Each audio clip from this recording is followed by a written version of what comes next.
बाबा जी ने जो ना मुझे कुछ पैसे भी दिए माशाल्लाह, कितने पैसे दिए नहीं बोलूँगा। जैसे कि मेरी यूएई कंट्री है, हमारी सऊदी अरब कंट्री है, मैं खास चाहूँगा कि खास तौर से बाबा जी को जो है ना यूएई के लिए निमंत्रित हूँ, और मैं बाबा जी मेरे खून का खतरा भी आपको दूंगा और मैं लड़ूंगा आपके लिए। तो बाबा जी ने बोला, मानवी तवेदा जी, अगर आपके माता पिता भी आपको पैदा करने से पहले इसी तरह के टेस्ट ड्राइव करते रहते, वो ये हुआ कि 5:04 हो गए थे। तो मैंने जो इधर उधर देख रहा था, तो एक बाबा जी के पास के जो काम वो खिदमत करने वाले वो आए, आके बोले आपको कुछ चाहिएगा। तो मैंने बोला कि जी हाँ, मुझे नमाज़ पढ़नी है, 5:04 हो गए, ऑलरेडी टाइम हो गया। तो फिर वो उठे। पेशे से एक एडवोकेट हूँ, एक लेक्चरर हूँ, और मैं सोशल एक्टिविस्ट हूँ, और उसके अलावा और भी दूसरी चीज़ें हैं। यहाँ पर वो बोलना उतना ज़रूरी नहीं है, लेकिन ये बोलना ज़रूरी है कि बाबा प्रेमानंद जी जब बात करते हैं तो लाखों नहीं करोड़ों लोग और करोड़ों लोगों के दिल और दिमाग पर उनकी बातें असर करती हैं। तो इस बात को, इस सच्चाई को बहैसियत मुसलमान मैं अगर मानता हूँ, तस्लीम करता हूँ, तो मुझे इसमें कोई शर्म नहीं महसूस होती। इसलिए क्योंकि कुरान में भी अल्लाह रब्बुल इज़्ज़त ने यह बताया है कि तुम अच्छाई और सच्चाई की बात करने वालों के साथ हो जाओ। इसका मैं चैलेंज करके हिंदुस्तान के सारे उलमा इकराम, न सिर्फ सारे हिंदुस्तान के बल्कि दुनिया भर के सारे उलमा इकराम को मैं चैलेंज करके बोलता हूँ, अगर मैं ये कुरान की आयत बोल रहा हूँ और अगर ये गलत है तो आप मेरी इस्लाह करना। आपकी जूतियां सिर पर उठा के मैं। प्रेमानंद जी से मुलाकात हुई आपकी? बिल्कुल। तो प्रेमानंद जी के बारे में जो कुरान में बोला गया है कि अल्लाह रब्बुल इज़्ज़त ने फरमाया कि कुनु मा सादिकीन, तुम सच्चों के साथ हो जाओ। तो मुझे ईश्वर ने मुझे बोला कि मेरे बंदे, मेरा एक बंदा है हिंदुस्तान में प्रेमानंद जी, जो अच्छाई और भलाई की बात करते हैं, इंसानियत की बात करें, उनके खिलाफ जो साजिशें हो रही हैं, तुमको भी चाहिए कि तुम उसके ताल्लुक से डिफेंड करो और जाके बताओ कि प्रेमानंद जी ने जो बात बोली है वो कितनी सही है। और ये बात मैं फिर एक बार बोल रहा हूँ, दुनिया के 200 करोड़ के मुसलमानों को ये बात समझनी चाहिए कि प्रेमानंद जी ने जो बात बोली है ऐन कुरान की वाणी है, धार्मिक पुस्तकों की वाणी है। न सिर्फ ये बल्कि सनातन धर्म में भी जो धार्मिक किताबें। तो जब मैं बाबा जी के से मिलने की इच्छा मेरे मन में हुई, तो तब मैं निकला तो कुछ मुश्किलें आई रास्ते में, लेकिन मेरे दिल में कहीं ना कहीं ये बात का यकीन था कि मुझे भगवान ने, परमेश्वर ने, रब्बुल आलमीन ने, मालिक ने मुझे बाबा जी से मिलने के लिए जो जिस राह पर लगाया है, इसमें जो भी कठिनाइयाँ आएंगी वो उसी को स्वयं वो परमेश्वर परमात्मा ही उसे हल करेगा।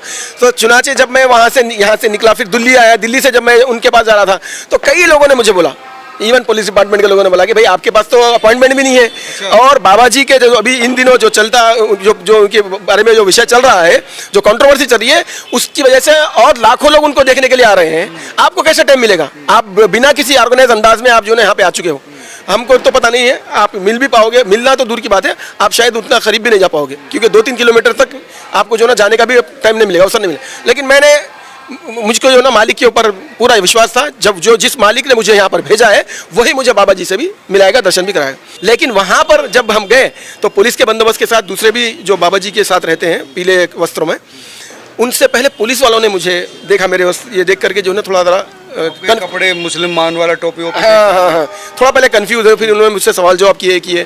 तो मैंने भी बिल्कुल इत्मीनान से इसलिए उनको जवाब देना मेरी जिम्मेदारी समझा ताकि उनको कोई गलतफहमी ना हो जाए।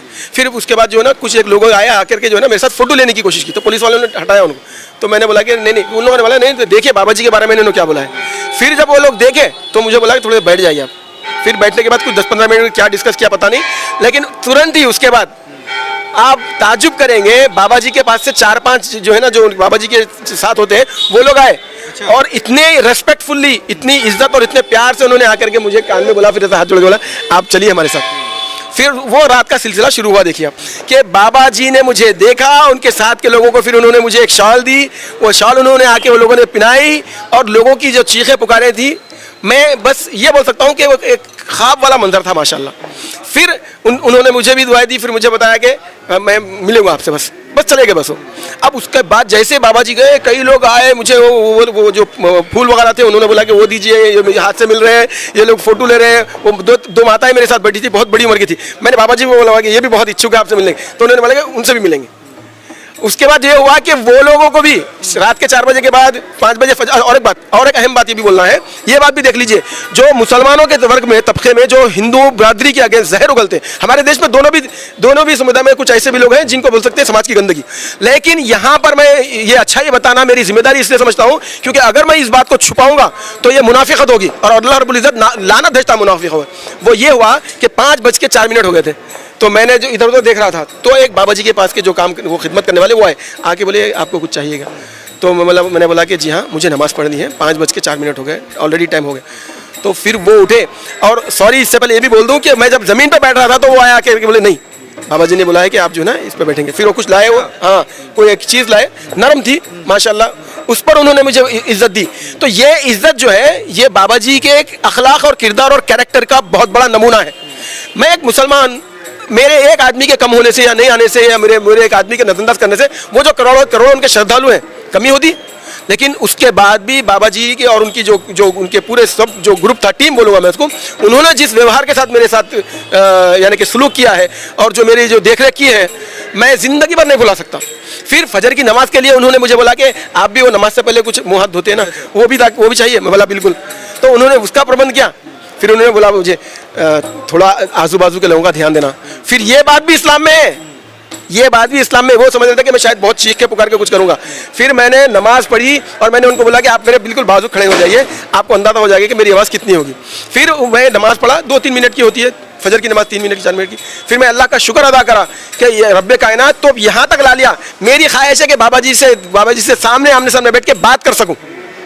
अब उसको भी लोग बोले नहीं ये बहुत मुश्किल है, नहीं हो सकता ऐसा ऐसा। लेकिन फिर क्या हुआ, फिर सवेरे 8 बजे के लगभग फिर वो लोग आए, फिर मुझे एक और एक प्रवचन में बिठाया उन्होंने।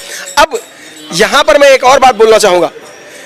बाबा जी ने जब मुझे वहाँ पर बैठे मुलाकात किए तो मैं बाबा जी को सबसे पहले बोला कि मैं को रब्बुल आलमीन ने मुझे ये बात का मेरे ख्वाब दिमाग में डाला था कि मुझे जो ना मेरा एक बंदा है वहाँ फला जगह पर, वहाँ पर जाना है। और वो सिर्फ एक ही नाम याद था मुझे ये भी पता नहीं था कि वो वृंदावन जो है ना वो यूपी में है या कहाँ पे है, वक्तिया।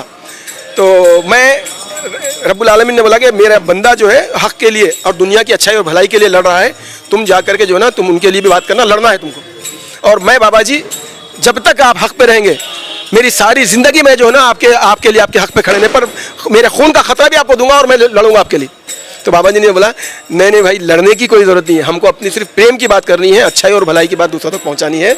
और आप यहाँ तक आए, हमको भी बहुत अच्छा लगा। और ईश्वर आपके ऊपर जो ना और राधे जो वो बोल रहे थे उनकी कृपा हो। और उन्होंने क्या किया, फिर एक और शाल मुझे उड़ाई। तो लोगों ने बोला कि यहाँ पर 70-80 हज़ार लोग हैं, किसी को भी 2 शाल बाबा ने नहीं उड़ाई अभी तक उस दिन की भी बात है।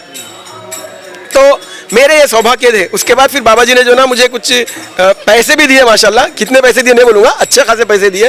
और बोला कि ये बस ये जो ना आप रखिए, सफ़र है, बहुत सारी चीज़ें होती है और मालिक आपकी कृपा करे। और एक बात, जब बाबा जी की हमारी जो कन्वर्सेशन हो रही थी वो बादबता वहाँ पर रिकॉर्ड है। हाँ रिकॉर्ड है और वो लोग भी बता रहे थे।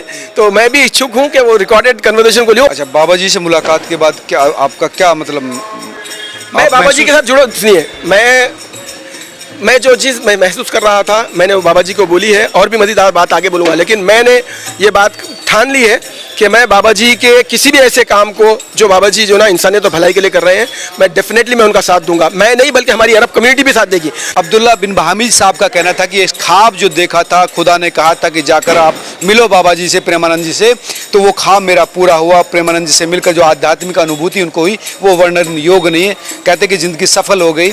अगर आपको भी वीडियो अच्छी लगी हो तो शेयर कीजिए ताकि अरब अमेरिका तक भी पहुँचे कि किस तरह से एक संत सनातन की सेवा कर रहे हैं। और उनके चाहने वाले सिर्फ हिंदू सनातनी नहीं है बल्कि मुस्लिम भी है पूरे देश में।